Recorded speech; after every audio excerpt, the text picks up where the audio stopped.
who didn't look like me. I grew up in areas where I was clearly the minority, and I grew up alone in my struggles with no one to relate to.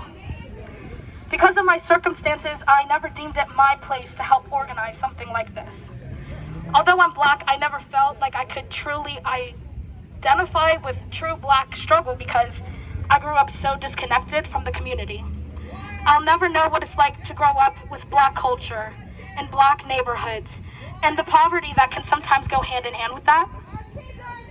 But lately, something has clicked and shifted my way of thinking.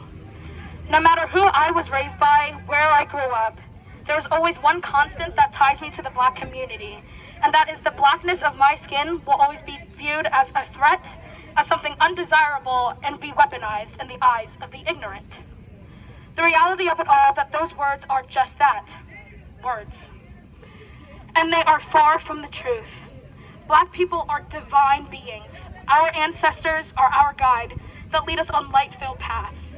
My purpose here today is to give every single person here, of every single color, the opportunity to discover that truth and to celebrate it.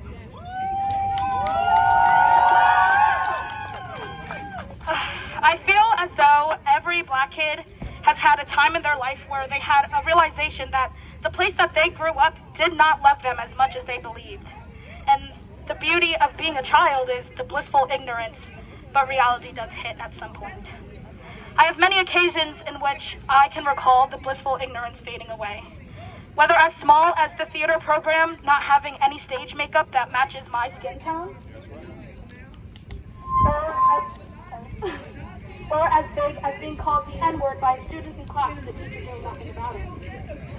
In the eyes of an impressionable teen, these instances, whether big or small, breaks us down little by little. It chips away at our faith and humanity.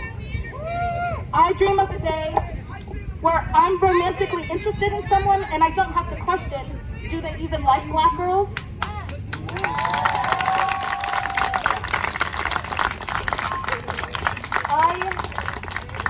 I could go on for days about the negatives of being a Black woman in a primarily white town, but it's important to shed light on the positives that provide hope. For example, when I won Homecoming Queen last year, a woman came up to me in tears and shared her story with me. So I'm going to give a brief thing about that. She had adopted a Black child and lived in Exeter. She witnessed day to day the way her daughter was treated and the dirty looks they were given when seen together. She was in awe in how far Exeter has come and how that moment in history will change her family in ways unimaginable. Homecoming is seemingly meaningless, but it gave her hope, and sometimes it's just the little things. I wish upon everyone here, every oppressed being, and all of our allies that they can find their hope as well. There will be better days. Thank you all for coming and supporting a cause that goes well beyond the township lines of Exeter and provides hope for the future of our world. Thank you.